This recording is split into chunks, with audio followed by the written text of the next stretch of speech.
Muy buenas tardes. A nombre de el maestro Eduardo Antonio Cendejas Zamparán, secretario general de la sección 8 del Sindicato Nacional de Trabajadores de la Educación, en este día estamos de plácemes porque iniciamos un ciclo de programas que hemos tenido a bien nombrar Sinergia Pedagógica, en el cual nuestra organización sindical mostrará nuevas formas de hacer sindicalismo en el que lo académico, lo pedagógico es una parte muy importante que debe llegar a todos los trabajadores de la educación, a los padres de familia, a las comunidades educativas, a las autoridades educativas, con la intención de mostrar con orgullo que dentro de los trabajadores de la educación están los expertos, están los que tienen que estar para dirigir los destinos de todos y cada uno de los niveles y modalidades educativas desde educación básica hasta educación superior. En este inicio de este ciclo que esperamos sea de mucho provecho para todos los que lo compartamos y lo convivamos, en este inicio tenemos el placer de contar con la presencia para dirigir el programa de la maestra Daiko Alejandra Rivas Ochoa, quien será co-conductora de esta serie de programas. Y les recuerdo que en este primer momento es un placer contar con la presencia del doctor Yadiar Julián Márquez, quien en su trayectoria como docente, como estudioso de la educación especial en nuestro país, ha logrado hacerse de una reputación y de un prestigio dentro del servicio de educación especial en lo específico y en lo general dentro del servicio educativo, y es por eso que el día de hoy iniciamos esta serie de programas con su presencia. Bienvenido, doctor Yadiar. No, muchas gracias a ustedes por la invitación y al Sindicato Nacional de aquí del estado de Chihuahua y al profe Cendejas, pues por tener la mirada a que el sindicalismo, aparte de la cuestión o la acción política, también se mueva por la acción académica. Entonces, siento yo que un maestro académico, un maestro crítico, tiene mejor visión política, entonces eso nos ayuda a todos. Gracias. A propósito de tu comentario, doctor Yadiar, es bien importante señalar que también te has destacado como un buen sindicalista, interesado también en los temas de nuestra organización gremial, reconociendo con ello que somos un actor importante en la vida política y en la vida social y en la política educativa de nuestro país, y por qué no decirlo, como el sindicato más grande del mundo entre los educadores, también de la política educativa internacional. Aparte de tu trayectoria, doctor, el motivo que nos llevó a pedirte que apadrinaras este ciclo de programas es la presentación, el lanzamiento de tu libro, del cual ampliaremos ahorita en un ratito más en lo específico sobre el tema, y yo me permitiría iniciar ya en la temática propia leyendo textualmente una de las dedicatorias que pones en tu libro, lo cual dará pretexto para entrar en los temas siguientes. Escribes tú que este libro se lo dedicas a todos los maestros de educación especial y también a los maestros que inician su trabajo en una USAER, a ellos que buscan con humildad, vocación y profesión el conocimiento para aplicarlo en su unidad de servicio y de apoyo. Esta dedicatoria que haces tú de manera tan sentida y tan bonita y tan profesional nos lleva a preguntarte tu opinión sobre una circunstancia que ha vivido la educación especial desde que la Ley General de Educación de 1983 ya puso como obligatoria la integración educativa. Y me refiero específicamente que antes de las políticas educativas donde las plazas se dotan, se dan, se entregan a raíz de un examen de oposición, antes los primeros maestros de educación especial eran egresados como maestros de normal básica, como profesores de primaria o de preescolar, sin ser especialistas, porque las normales todavía no ofertaban esa licenciatura. Y era quienes por vocación, quienes a veces por alguna circunstancia particular, pero también las más de las veces con la vocación de servir a este universo de niñas, niños y adolescentes que enfrentaban en su momento barreras para el aprendizaje y la participación, decidían a mutuo propio desempeñarse profesionalmente en educación especial, en los servicios de educación especial que existían. Luego viene la modalidad de que las escuelas normales o instituciones formadoras de docentes empiezan a ofertar allá casi al terminar la primera década del actual siglo, la licenciatura en educación especial, lo cual ya los encaminaba de manera directa hacia esta modalidad. En concreto, te queremos solicitar tu impresión de que tú que has vivido ambas experiencias, si has encontrado realmente un impacto diferente entre aquellos maestros con muchas ganas, con mucha vocación, aún sin una formación normalista al respecto, en comparación con quienes ya egresaron como licenciados en educación especial. Mira, a partir de la Declaración de Salamanca, que es el 93-94, México entra al proyecto de la integración educativa. Y es allí donde todos los que trabajábamos en educación especial, que estábamos en nuestro cubículo como especialistas, como nos veían como la parte clínica, nos tuvimos que integrar a las escuelas regulares. Eso fue un shock, porque muchos maestros estaban acostumbrados a que los padres y los alumnos fueran allí. En el momento que nosotros vamos a las escuelas, cambia la forma, el sentido de la atención. Eso significa que los contratos que se hicieron o las plazas de ese tiempo, se trataba de buscar y llenar esos espacios que pedía el mismo sistema educativo. Porque al momento de que los maestros se iban a las escuelas, entonces se necesitaba de plazas. Fueron los tiempos donde más se contrataron plazas de educación especial. Desde mi experiencia, yo vengo desde Puebla y aquí logré mi plaza, en Puebla no, porque había muchos espacios, muchos espacios.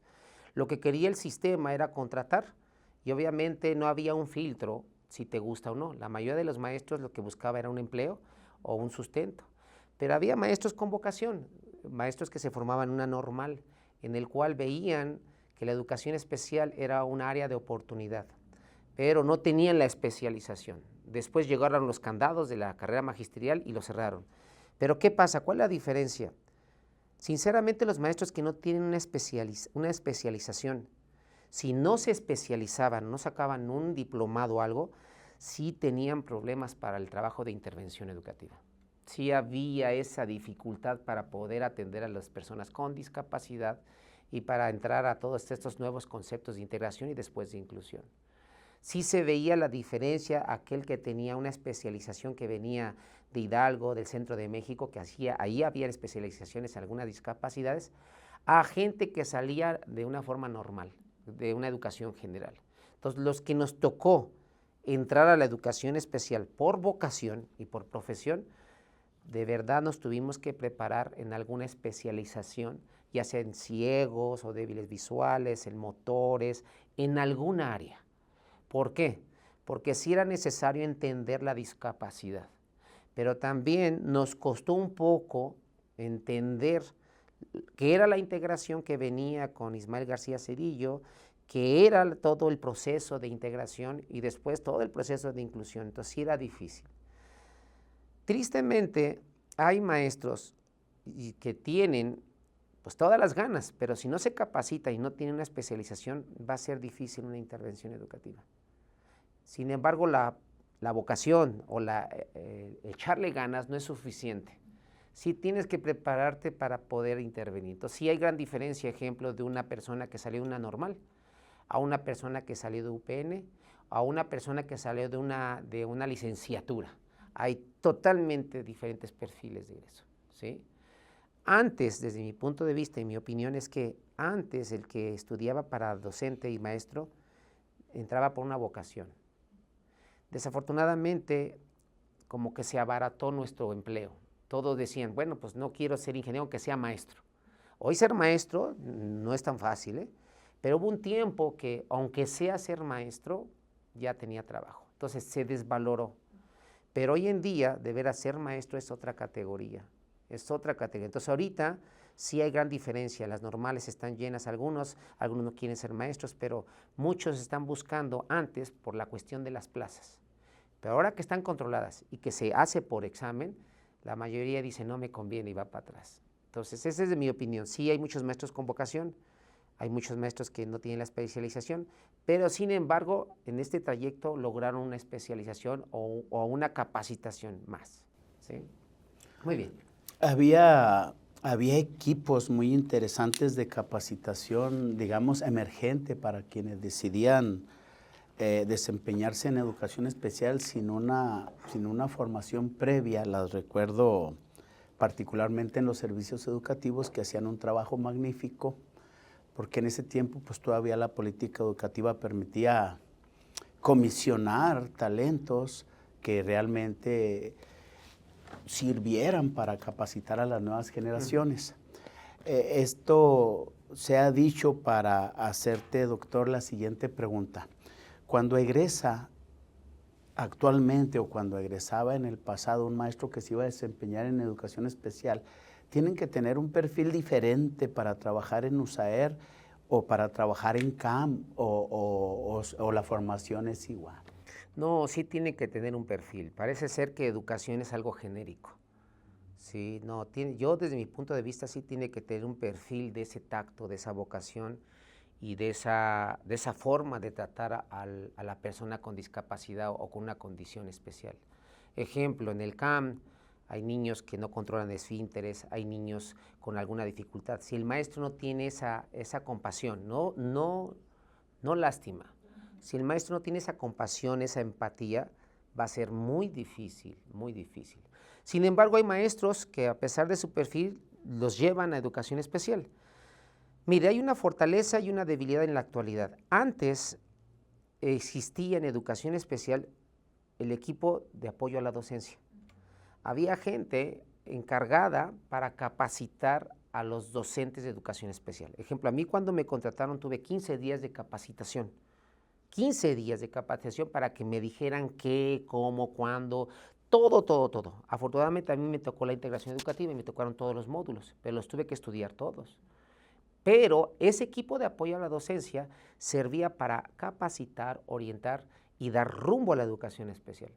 De hecho, ejemplo, hay muchos que ejemplo, me acuerdo de Blanquita, de Socorrito, Quintana, muchos que estuvieron, casi la mayoría que estaba en el equipo de apoyo a la docencia subía a la jefatura, siempre era la política. Ese equipo como que era el equipo fuerte y de ahí, como estaban comisionados, subían a la jefatura y se jubilaban. Entonces era una plataforma académica. Afortunadamente y desafortunadamente, pues hay vicios políticos y no se alimentó con más especialistas. A mí me tocó el último equipo de apoyo a la docencia que hizo el último jefe del Departamento de Educación Especial, Antonio Becerra. Gerardo Becerra, a mí me invitó y yo fui el último equipo de apoyo a la docencia. Yo me encargué de las aptitudes sobresalientes y de darle rumbo desde ese entonces a la investigación, a la búsqueda de la mejora de educación especial. Pero después viene USICAM y cambia las reglas. Entonces USICAM, lo que pasa con la nueva ley y todo lo que ya sabemos que nos meten, quitan las comisiones y desaparece el equipo de apoyo a la docencia. Una de las propuestas es que con este avance político, con este avance de cambios, de negociaciones, se tiene que retomar otra vez un equipo de apoyo a la docencia, justificado, a lo mejor con otra, no sé, clave, pero tiene que justificarse. Necesitamos un equipo de apoyo a la docencia para que siga reorientando ese apoyo a la educación especial. ¿Por qué? Porque pues, hay muchos saberes y ahorita educación especial es una torre de Babel. ¿Por qué? Porque cada zona, cada uno ve como quiere ver, pero no hay una ruta, no hay. Esa fue una de las razones de escribir ese libro también, para dar el ser y el quehacer, como una brújula, para que todas las teorías, todas las corrientes o todas las prácticas puedan tener, aunque sea un eje de mirada, ¿sí? Pero así está. Qué privilegio, doctor, estarte escuchando y que nos compartas toda tu pasión y todo tu expertise en el tema.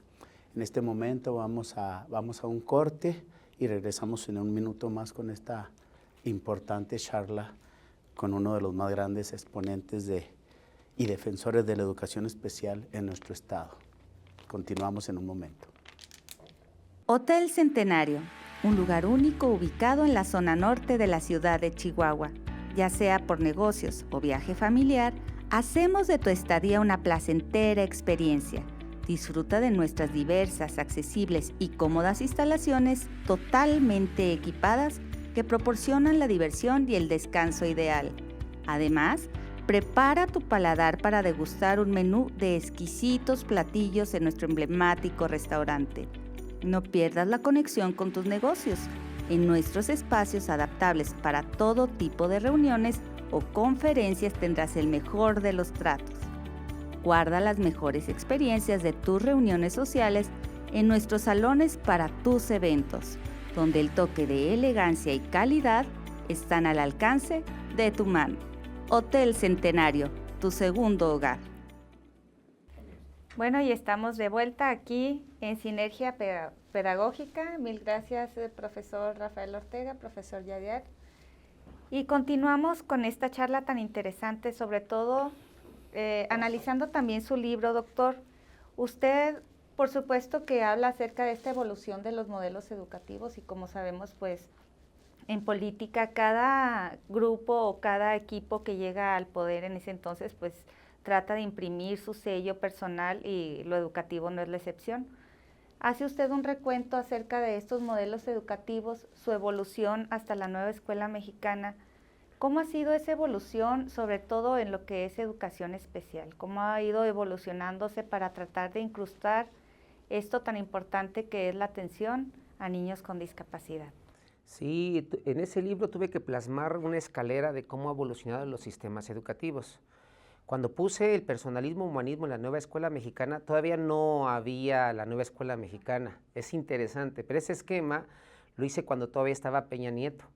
Y no sabía si iba a ganar, pero yo miraba que todo iba a girar hacia el personalismo humanismo y hasta lo puse hasta el 2030 y casi parece que se va a cumplir. Dije que ese modelo se va a concretar hasta el 2030. Pero educación especial, para mi punto de vista, ha tenido dos movimientos. El primer movimiento, bueno, tres movimientos. El primer movimiento fue cuando éramos psicopedagógicos antes del 94, antes de la Declaración de Salamanca. ¿Sí? Había escuela para ciegos, había escuela para sordos en México, había toda esa estructura. Y viene el primer movimiento, el segundo movimiento, cuando empieza la Declaración de Salamanca en el 94. Es ahí donde, pues afortunadamente, la globalización a los gobiernos mexicanos le toca, obviamente a los secretarios de Educación Pública, que después fue presidente, etcétera, que es otra historia, llegar a los acuerdos y a los tratados internacionales para que se llegue la integración educativa en México. Entonces, es allí donde siento que es el primer movimiento de educación especial. ¿Por qué? Porque Ismael García Cedillo y su equipo, ¿sí?, sacan el Antiguo Testamento, que es el Libro Verde.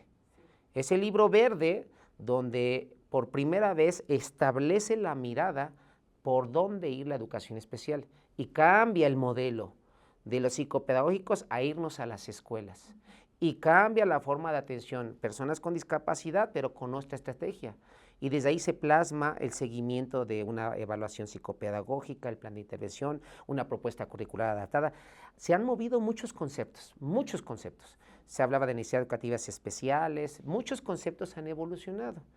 Después de ese ismo, de ese movimiento, viene otro movimiento que yo le llamo el Nuevo Testamento, que es el Libro Azul del Águila Mocha. En el 2000, que son las reglas de orientación, ¿sí?, o el libro de orientaciones, ese libro rompió totalmente con el Libro Verde. Ese libro por primera vez marca el concepto de inclusión educativa. Pero ese palabra inclusión educativa aparecía 2 veces repetida en los planes del 94, aparecía la palabra inclusión. Pero fue en el libro obviamente de orientaciones donde ya se define qué es la inclusión educativa, porque el documento Index de Tony Ball y Medai Skov sale en ese año, en el 2000. Entonces, a nivel internacional se empieza a hablar del concepto de inclusión. Se empieza a hablar allí de barreras para el aprendizaje y la participación. Y por primera vez se empieza a hablar de alumnos con necesidades educativas específicas, no especiales. Entonces empieza un problema de conceptualización y de atención. Ahí yo siento que ahí algunos nos quedamos en el Antiguo Testamento, otros adoptamos el Nuevo Testamento. Entonces fue una ruptura, pero hay un problema. Estaban estos dos movimientos, pero la ley no se alineaba. Entonces la Ley General de Educación no se había cambiado. Entonces viene el tercer movimiento. La Ley General de Educación que conocemos ahorita actualmente es nueva, es nueva. Y hablo de nueva, es que quitaron todo. Ese que se habla del neoliberalismo, esa palabra, aunque ustedes no lo crean, estaba desde el 93-94. Antes no había Ley General de Educación. En el 93-94 definen el artículo 41 y definen qué tiene que hacer la educación especial. La educación especial está destinada a personas con discapacidad transitorias o definitivas, ¿sí? Y uno dice, ¿y ahí definía qué? Definía la población. La población era que nosotros íbamos a atender a personas con discapacidad y aptitudes sobresalientes. No había otras categorías. Esa ley, ese movimiento se rompe con la nueva escuela mexicana, ¿sí? Por eso, perdón, doctor, por eso usted habla precisamente de la muerte del artículo 41. La muerte, ¿no?, del artículo 41. Ahorita no hay artículo 41. Ahorita hay artículo 17 y hay 3 artículos que defienden, y el 35 que defienden la educación especial, que lo pongo en el libro, porque todos perdieron brújula. Sí. Ahora, ¿cuál es nuestra población? ¿Dónde es nuestro artículo? ¿Dónde somos modalidad? ¿Somos nivel educativo? No, somos un sistema de apoyo dentro del sistema. Entonces, muchos después de la Ley General de Educación perdieron ruta. Entonces, este libro lo que marca es decir, este es el ser y esta es tu atención, ¿sí? Pero sí, yo siento que esos son los 3 movimientos. Movimiento del libro verde, movimiento del libro azul, y el más duro, que es, yo le diría que el Apocalipsis o los evangelios, falta sacar los evangelios, que es 100% la Ley General de Educación. Y la Ley General de Educación marca el estilo y la forma de la nueva escuela mexicana y cómo debe atender la USAER ahora a su población, ¿sí? Muy bien, muy interesante, doctor, sobre todo pues esta evolución que se ha tenido en base a la legislación, ¿no?, tanto mundial como nacional, y sobre todo pues en lo educativo, la transformación que se ha tenido no solamente en la legislación, sino en el lenguaje que se debe de utilizar. Lo que usted decía de cómo se contraponían algunos conceptos, o a lo mejor la falta de clarificación en algunos conceptos, pues era precisamente, ¿no?, eso del lenguaje, que usted lo define muy bien en su libro. También hace como una clarificación de los conceptos, precisamente yo lo veo muy didáctico en ese aspecto. Hay un concepto que nadie se ha dado cuenta que se movió en la ley. Cuando di una conferencia en Monterrey, que fue en el 2011, se estaba moviendo el artículo 3. El artículo 3 tiene mucha modificación. Y el artículo 41 también se movía. Pero el artículo 3 constitucional, su primera definición dice, todo individuo tiene derecho a la educación. El concepto individuo. Yo soy personalista humanista, pero no por la parte filosófica, sino me gusta por la parte legal. Uh-huh. Cuando alguien me pregunta por qué hablas del personalismo, humanismo, es que está en la ley. A partir del 2011 y el 2016 cambian todas las leyes y dicen toda persona. Aparece la palabra persona. Uh-huh. Toda persona tiene derecho a tener, entonces hay que definir qué es persona. Uh-huh. No dice todo humano, no dice todo ente, no dice ya todo individuo, dice toda persona tiene derecho. Y hablan de dos conceptos que están en las leyes. Uh-huh. Hablan de igualdad sustantiva y hablan del concepto equidad e inclusión. Yo le llamo equidad inclusiva e igualdad sustantiva. Uh-huh. Si yo a una persona le doy igualdad sustantiva, derechos humanos, y respeto su equidad e inclusión, entonces estoy hablando de justicia social. Así. Entonces, esos conceptos no son nuevos, empezaron a moverse desde el 2011. Ahorita todas las leyes que ustedes vean, habla de toda persona, y habla de igualdad sustantiva, equidad e inclusión, y habla de dignidad. Ese es un domo del personalismo humanismo, ¿sí? Entonces, ¿usted considera que la igualdad sustantiva tiene bases fuertes ahora en la nueva escuela mexicana? Sí, cuando hablamos de igualdad sustantiva, que está en el artículo 3 y en todas las constituciones, muchos no sabían o no sabíamos qué era la igualdad sustantiva, La igualdad sustantiva se define como el derecho que todos tenemos como humanos. Yo tengo derecho a educación, tengo derecho a tener un trabajo, tengo derecho a comprar, tengo derecho a transitar, tengo derecho a tener todo lo que usted tiene, porque es una igualdad sustantiva como humano. Digna, ¿sí? ¿no? Estamos hablando de los derechos humanos. Por eso ahí dice, si la Declaración de los Derechos Humanos. Hay una ley que dice la ley de las personas con discapacidad. Fíjese la diferencia de conceptos. Sí. La ley de las personas con discapacidad se está focalizando a la equidad inclusiva. La equidad inclusiva es que a mí me den lo que me corresponde según mi condición personal. Ejemplo, yo tengo derecho a transitar en avión, ¿sí? Porque es mi derecho humano. Yo voy a Madrid, quiero que me lleven, pero como persona no puedo. Tengo una condición personal que no tengo piernas. Sí. Entonces, si se quiere aplicar la inclusión radical del derecho humano, dice, tú vete como quieras. No, le digo, yo tengo derecho a ir a volar. Entonces, ¿qué tiene que hacer la equidad inclusiva por ley? Darme mi servicio, no por lástima, sino por derecho y por mi condición personal. Entonces, me van a poner, ¿qué creen? Me van a poner una silla de ruedas. Entonces ahí voy a decir, yo no puedo.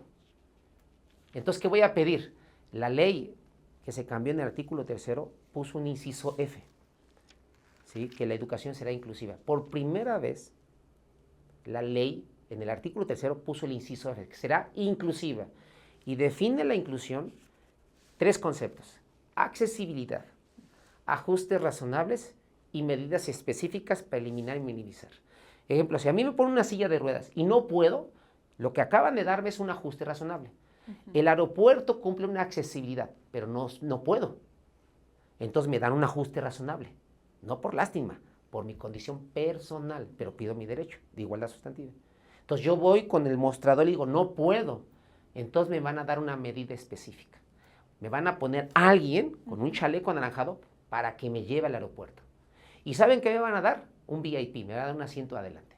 No por lástima, sino por mi condición personal. Entonces el VIP, que se llama Very Important Person, que es una marca de restaurante, no, eso se define a la equidad inclusiva. Todos somos diferentes, ¿sí? Y por lo tanto todos tenemos una condición específica. Y si a mí me dan algo que lo necesito, no es por discriminación, es porque lo necesito y tengo el derecho. Si yo voy a trabajar a una maquila y no tengo pierna, tengo derecho a trabajar, tengo derecho a ganar mi dinero y a que me den un seguro. Esa es mi igualdad sustantiva. Pero yo no me puedo sostener porque estoy armando cajas. Entonces, la empresa, por equidad inclusiva, tiene que ponerme una silla especial o una colchoneta para respetar mi condición personal. Entonces, la palabra persona está dentro de la equidad y la inclusión. La palabra igualdad sustantiva está en el cuerpo. Entonces, ahí se ve la diferencia. Está ese equilibrio, ¿no? Sí. Entre las dos cosas. Ese es el equilibrio de las dos. ¿Quieren justicia social? Dale igualdad sustantiva y dale equidad inclusiva. Hablando de ello, me pareció muy interesante que usted también comenta en su libro que las barreras no son personales, están en el contexto, ¿no? Así. En el contexto. Mire, como usted nos decía ahorita del sí. aeropuerto, ese ejemplo. Pero aquí algo chistoso y teórico. Las barreras, yo no tengo barreras en el modelo socioeducativo. En el modelo clínico, mi discapacidad es una barrera. Entonces, tenemos que girar a los modelos de la educación especial. Hay maestros que todavía están en el modelo clínico y ven que la discapacidad es una barrera. No, es parte de mi personalidad. Ejemplo, si mis lentes, si yo uso, es parte de mi personalidad. Si yo me faltaría una pierna, es parte de mi personalidad, es parte de yo, ¿sí? No me limita. El problema es cómo lo conceptualizamos. Ese es el problema. ¿Qué es lo que usted maneja entre los dos modelos, médico y social? Sí, pero fíjese, de barreras. No digo yo, la teoría dice que las barreras no están en las personas, están en los contextos. Pero aquí viene algo de reflexión. Los contextos no tienen vida. Entonces, las barreras están en los contextos que generan las mismas personas. Entonces, siempre el que genera una barrera soy yo, pero no yo la tengo. ¿Sí? Así es. Bueno, pues seguimos con esta charla muy interesante con el doctor Yadir Julián. Muchas gracias. Hotel Centenario, un lugar único ubicado en la zona norte de la ciudad de Chihuahua. Ya sea por negocios o viaje familiar, hacemos de tu estadía una placentera experiencia. Disfruta de nuestras diversas, accesibles y cómodas instalaciones totalmente equipadas que proporcionan la diversión y el descanso ideal. Además, prepara tu paladar para degustar un menú de exquisitos platillos en nuestro emblemático restaurante. No pierdas la conexión con tus negocios. En nuestros espacios adaptables para todo tipo de reuniones o conferencias tendrás el mejor de los tratos. Guarda las mejores experiencias de tus reuniones sociales en nuestros salones para tus eventos, donde el toque de elegancia y calidad están al alcance de tu mano. Hotel Centenario, tu segundo hogar. Volvemos a esta interesante charla con el doctor Yadiar y escuchándolo apenas empiezo a comprender por qué allá a principios del siglo la Federación mandó decir desaparecen las WAPNE y aparece la USAER para preescolar. Ahora entiendo que eran las nuevas conceptualizaciones porque ya no podíamos decir preescolares con necesidades educativas especiales. Ese aprendizaje que, entre otros, que nos deja la charla del doctor Yadiar hoy es parte de la intencionalidad de este ciclo de programas, que a partir del enfoque, a partir de la charla de quien maneja con expertise, con experiencia, este tipo de conceptos, nos apoyen como sociedad, como comunidades educativas, como trabajadores de la educación, porque uno de los grandes problemas que enfrentamos en la actualidad, doctor, es la conceptualización correcta, cómo referirnos. Incluso hay, podrían ser incluso barreras que enfrentamos, porque esa barrera pues nada más sería falta de lectura, falta de capacitación al respecto, porque ahorita que mencionabas Salamanca, maestro, ahorita que mencionabas el otro continente, viene a mi mente que en España empiezan a desaparecer los centros equivalentes a los CAM de Chihuahua, a los CAM pues de nuestro país, porque desde el punto de vista de ellos, lo voy a leer con el permiso de ustedes, dicen que considerar que lo mejor para las personas con discapacidad es atenderlos en un sistema alterno, lejos de incluirlos, muchas veces contribuyó a su segregación, o sea, contradictorio a la inclusión. ¿Qué comentario nos puedes vertir al respecto? De hecho, ese es el problema de la conceptualización de la palabra inclusión. En México hubo una demanda jurídica en el cual no podía haber dos educaciones, educación regular y educación especial. Entonces sí hubo una demanda fuerte para reformar el artículo 41 y hacer todo el cambio de esta política. Pero ha evolucionado mucho, ha evolucionado. Afortunadamente he viajado o he estado en España y he estado en otros países ahí y he percibido cómo se ve la inclusión. El concepto de inclusión, de verdad, en mi último capítulo, algo que es la inclusión como acción ética. La inclusión es una disciplina. Aunque muchos dicen, ¿cómo?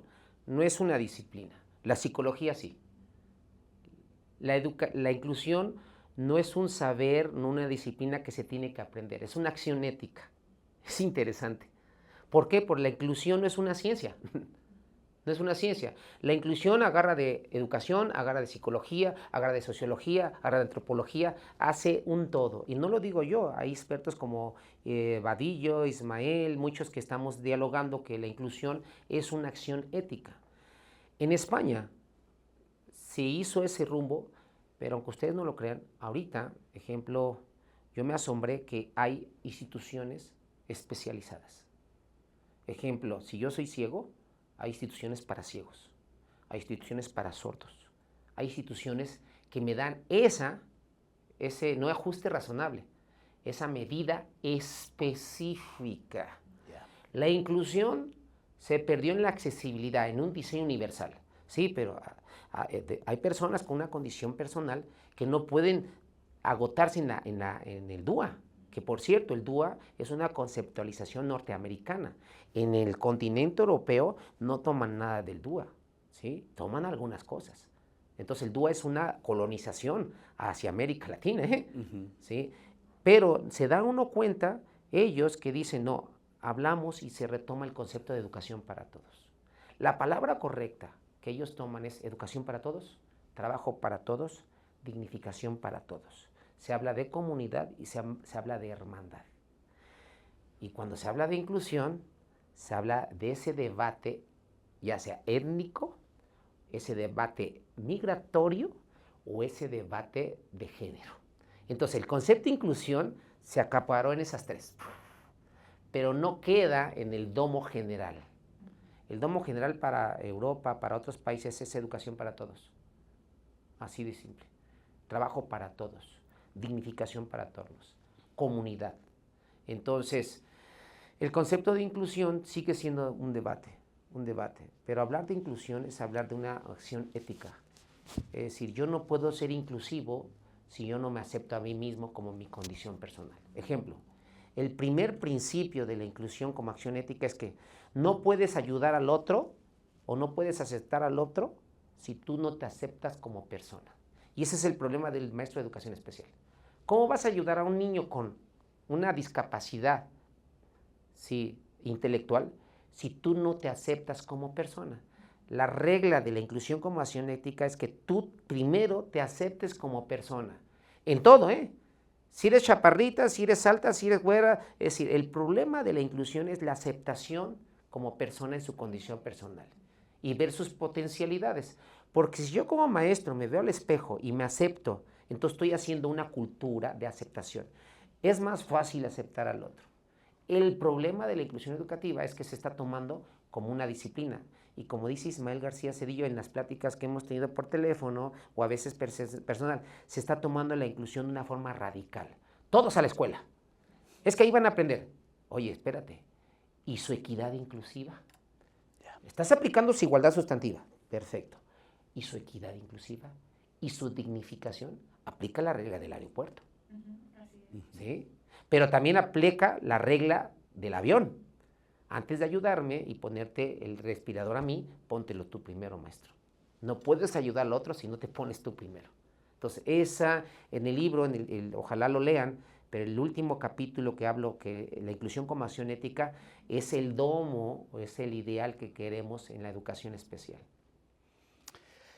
No puedo dejar de seguir agradeciendo y reiterar el gran bagaje que nos estás compartiendo a todos los trabajadores de la educación y a la sociedad en general que nos está viendo.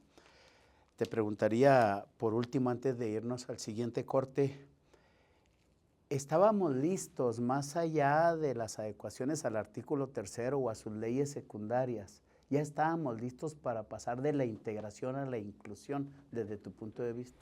No, todavía no. De hecho, en la actualidad todavía hay una, no simulación, pero hay una práctica del Antiguo Testamento.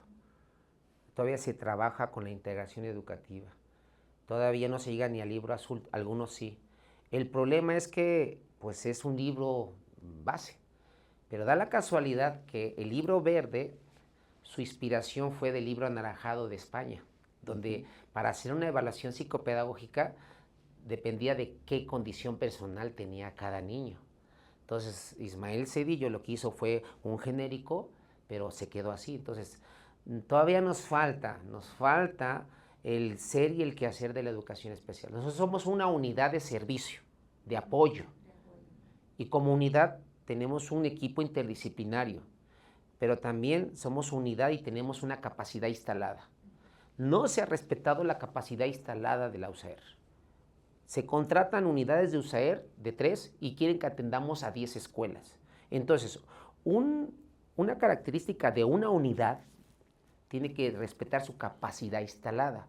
¿A qué se refiere la capacidad instalada que está en el capítulo? Es que tienes un director, tienes un trabajador social, ¿cuántos elementos tienes para dar el apoyo y el servicio? Y el servicio tiene que surgir de ese valor como servidor público. ¿sí? Y un servidor público tiene el buen trato, la dignificación. Hemos perdido como servicio y como servidores públicos ese talento y esa exigencia. Entonces, la unidad de servicio de apoyo, como lo marco en el libro, sí tiene que revisarse. Ahorita lo que falla es la capacidad instalada. Y la capacidad instalada conviene de personal, de mobiliario, de especialización y de equipo. Si no hay capacidad instalada, no podemos hacer mucho. Hay ejemplo, voy a decir un nombre, no lo voy a decir, pero hay una unidad cerca de por allá donde yo estoy que tiene un director, un psicólogo y 2 maestros de apoyo y atiende a 7 escuelas. ¿Qué está sucediendo? Están cayendo en un burnout. Sí, claro. La política educativa quiere atender a muchos niños, ¿bajo qué criterios? Entonces, se está perdiendo la equidad inclusiva. Entonces, las fallas que ahorita tiene nuestro sistema es el CIE, hay que ver qué población, pero también equipar la capacidad instalada de educación especial. Antes de irnos al corte, yo le voy a dar un nombre, doctor, un nombre, y usted en un enunciado me va a decir qué es para usted esa persona en la historia de la educación especial en México. Margarita Gómez Palacio. Es una referente que hay que estudiar para tener las bases, ¿sí?, de cómo se accede al aprendizaje. Gracias. Volvemos en un minuto para cerrar esta interesante charla, este diálogo pedagógico y de aprendizaje para todos con el doctor Yadiar. En un momento regresamos. Hotel Centenario, un lugar único ubicado en la zona norte de la ciudad de Chihuahua. Ya sea por negocios o viaje familiar, hacemos de tu estadía una placentera experiencia. Disfruta de nuestras diversas, accesibles y cómodas instalaciones totalmente equipadas que proporcionan la diversión y el descanso ideal. Además, prepara tu paladar para degustar un menú de exquisitos platillos en nuestro emblemático restaurante. No pierdas la conexión con tus negocios. En nuestros espacios adaptables para todo tipo de reuniones o conferencias tendrás el mejor de los tratos. Guarda las mejores experiencias de tus reuniones sociales en nuestros salones para tus eventos, donde el toque de elegancia y calidad están al alcance de tu mano. Hotel Centenario, tu segundo hogar. Bueno, y continuamos aún con esta plática de sinergia pedagógica con el doctor Yadiar.